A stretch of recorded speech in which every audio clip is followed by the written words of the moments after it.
What's going on YouTube? This is Sidney Cumbie with yet another makeup video. So I'm over here in the makeup dungeon, just doing this intro for you guys, just to let you know what this makeup is about. And this makeup was the only reason I did this makeup was because I had this really cool costume that I've had for a long time, and I just really wanted to use it.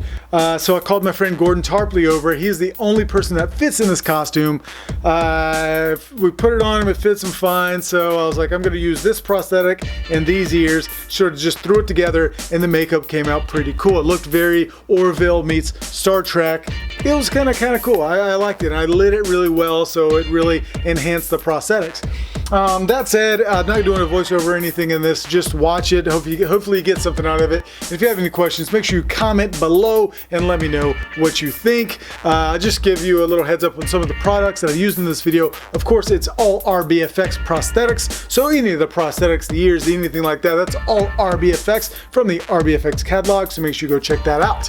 Also, Mel's Packs paint to seal the foam latex, because these are foam prosthetics. You have to seal it. So I sealed the foam with Mel's Packs. I also use all European Body Art airbrush colors. I use Nye Cream colors for around the eyes.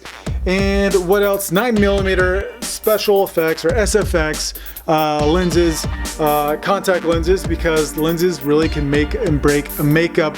Having good lenses definitely helps. And 9mm SFX lenses are pretty much the best that you can get if you're just a commoner out there. But you know, you might need a prescription. I don't know how it works for you guys. And I also used Bdellium Tools brushes, because Bdellium Tools makes the best effects brushes out there. So make sure you guys go check out bdelliumtools.com and check out the effects line, because I use them all the time and they're amazing. You know what? Let's just get started, and here it goes. Let's do it.